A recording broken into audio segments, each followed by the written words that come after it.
Lingue originali. Secondo appuntamento nella nuova stagione di Lingue Originali con la letteratura in lingua inglese. Bentrovati da Dario Albertini, che vi parla per introdurre poi Marco Piovaz, che avrà, come già l'anno scorso nella prima puntata, il compito di leggere per voi. E cosa stiamo leggendo? Stiamo leggendo Passaggio in India, A Passage to India. La scorsa settimana abbiamo letto il primo capitolo, a partire da questa puntata e per le due successive stiamo per ci tufferemo per meglio dire, nella lettura del secondo capitolo. Quindi il mese di ottobre verterà su questa seconda tornata, questa seconda parte all'interno della prima parte del romanzo. Scusate il gioco di parole, ma questa vuole essere una chiacchierata per introdurre tanto a chi conosce la lingua inglese quanto a chi non la conosce ma ha piacere comunque di seguirci, l'argomento e il libro in maniera leggera. E.M Morgan Forster, dicevo che avrei ripreso un po' la sua biografia, l'anno scorso l'avevo percorsa quasi integralmente. Classe 1879, nacque a Londra. Ha scritto brevi racconti, romanzi e alcuni saggi e non ha avuto modo di sapere, evidentemente, quale fama ha raggiunto, anche, forse soprattutto, grazie al cinema. Perché così come Passaggio in India nel 1984 ha avuto la sua versione cinematografica per la regia di David Lean, è stato James Ivory probabilmente il regista che ha consacrato Forster sul grande schermo. Camera con vista nel 1986, lo abbiamo letto l'anno scorso, A Room with a View. Maurice l'anno successivo, il 1987, Casa Howard nel 1992. Un Forster dall'infanzia difficile.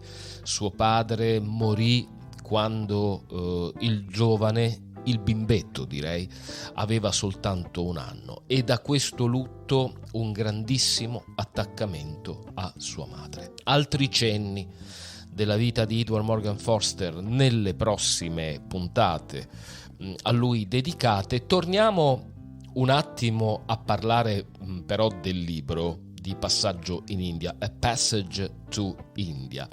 Vi avevo detto la scorsa settimana che lo scopo del viaggio di Mrs. Moore e della giovane Adela Kested verso l'India, in particolare verso la città di Chandrapur, ufficialmente era quello di far incontrare il figlio dell'anziana signora Ronnie, magistrato, con la giovane Adela. Ma non è soltanto questo. La signora Moore e Adela vogliono conoscere la vera India, c'è dell'altro quindi, e vengono aiutate in questo tentativo dai signori Turton, che organizzano un bridge party.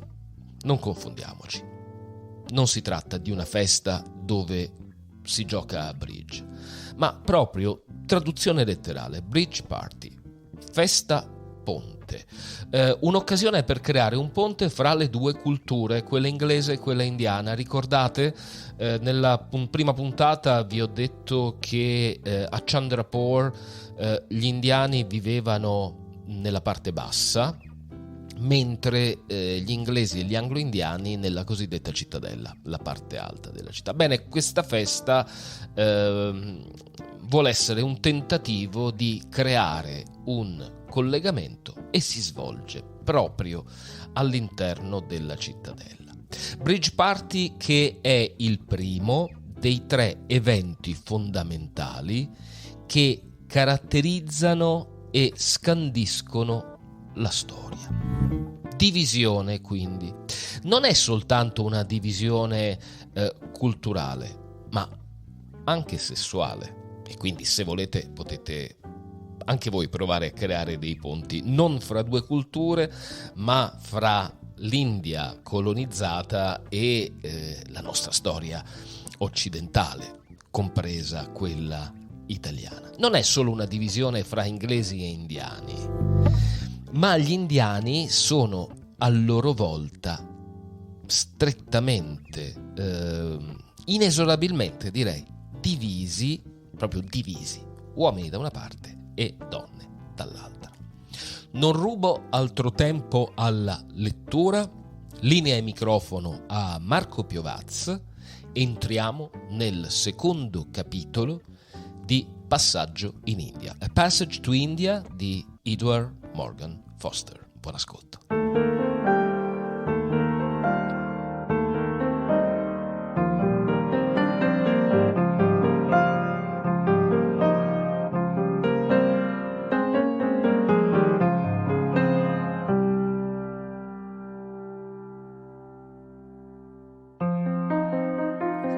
Abandoning his bicycle, which fell before a servant could catch it, the young man sprang up into the veranda. He was all animation. "Hamidullah! Hamidullah! Am I late?" he cried. "Do not apologize," said the host. "You are always late." "Kindly answer my question. Am I late? Has Mahmud Ali eaten all the food? If so, I go elsewhere. Mr. Mahmud Ali, how are you?" "Thank you, Dr. Aziz. I am dying." "Dying before your dinner? Oh, poor Mahmud Ali." "Hamidullah here is actually dead. He passed away just as you rode up on your bike."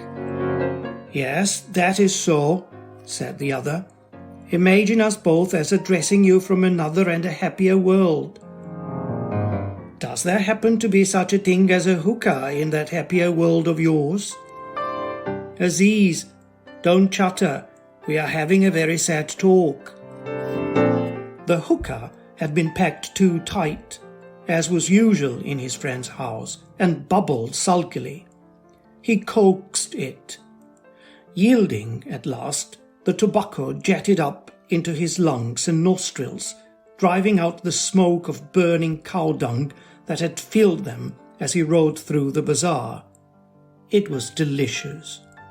He lay in a trance, sensuous but healthy, through which the talk of the two others did not seem particularly sad. They were discussing as to whether or not it is possible to be friends with an Englishman. Mahmud Ali argued that it was not. Hamidullah disagreed, but with so many reservations that there was no friction between them. Delicious indeed to lie on the broad veranda with the moon rising in front and the servants preparing dinner behind, and no trouble happening. "Well, look at my own experience this morning." "I only contend that it is possible in England," replied Hamidullah, who had been to that country long ago, before the big rush, and had received a cordial welcome at Cambridge. "It is impossible here, Aziz. The red-nosed boy has again insulted me in court. I do not blame him. He was told that he ought to insult me. Until lately he was quite a nice boy, but the others have got hold of him. Yes, they have no chance here. That is my point. They come out intending to be gentlemen and are told it will not do. Look at Leslie, look at Blackiston. Now it is your red-nosed boy, and Fielding will go next. Why, I remember when Turton came out first. It was in another part of the province.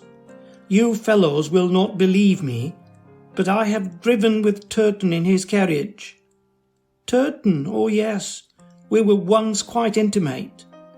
He has shown me his stamp collection. He would expect you to steal it now, Turton, but the red-nosed boy will be far worse than Turton. I do not think so. They all become exactly the same, not worse, not better.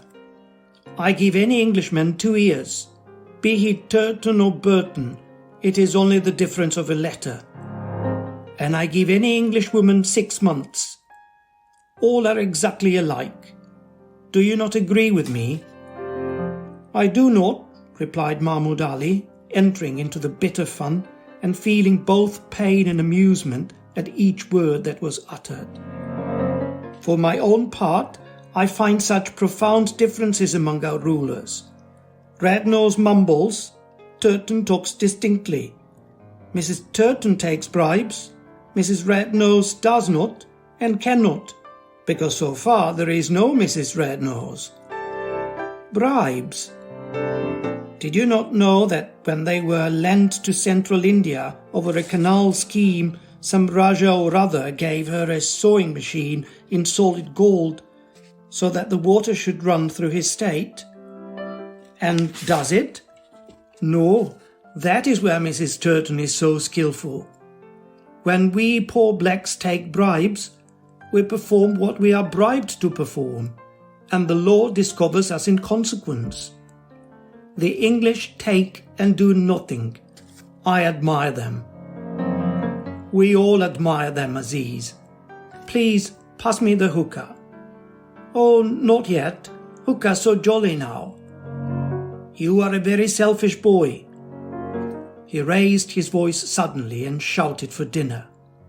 Servants shouted back that it was ready. They meant that they wished it was ready, and were so understood, for nobody moved. Then Hamidullah continued, but with changed manner and evident emotion. But take my case, the case of young Hugh Bannister. Here is the son of my dear friends, the Reverend and Mrs. Bannister, whose goodness to me in England I shall never forget or describe. They were father and mother to me. I talked to them as I do now. In the vacations, their rectory became my home. They entrusted all the children to me. I often carried little Hugh about. I took him up to the funeral of Queen Victoria and held him in my arms above the crowd. Queen Victoria was different, murmured Mahmud Ali. I learn now that this boy is in business as a leather merchant in Kanpur. Imagine how I long to see him and to pay his fare that this house may be his home. But it is useless. The other Anglo-Indians will have got hold of him long ago. He will probably think that I want something, and I cannot face that from the son of my friends. Oh, what in this country has gone wrong with everything, Vakil Sahib? I ask you. Aziz joined in. Why talk about the English? Why be either friends with the fellows or not friends? Let us shut them out and be jolly. Queen Victoria and Mrs. Bannister were the only exceptions, and they are dead. No, I do not admit that. I have met others. So have I, said Mahmud Ali, unexpectedly veering. All ladies are far from alike. Their mood was changed, and they recalled little kindnesses and curtsies. She said, "Thank you so much," in the most natural way. She offered me a lozenge when the durst irritated my throat. Hamidullah could remember more important examples of angelic ministration, but the other, who only knew Anglo-India, had to ransack his memory for scraps, and it was not surprising that he should return to, "But of course this is all exceptional.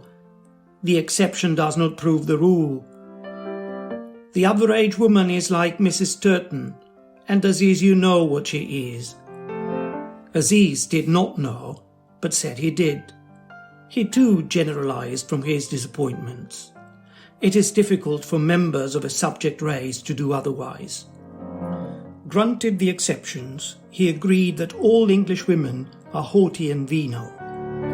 The gleam passed from the conversation, whose wintry surface unrolled and expanded interminably.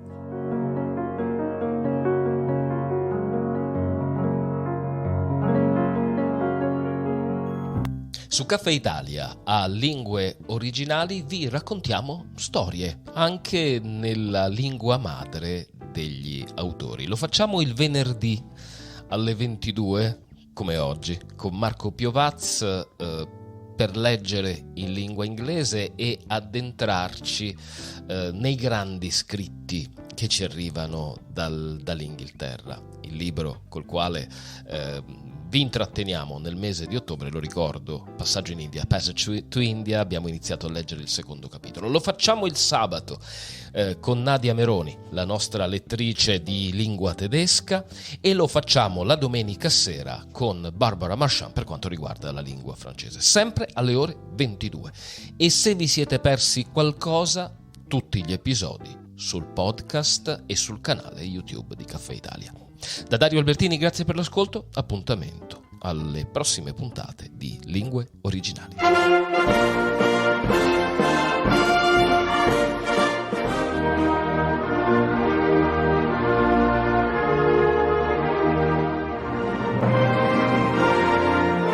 Lingue Originali.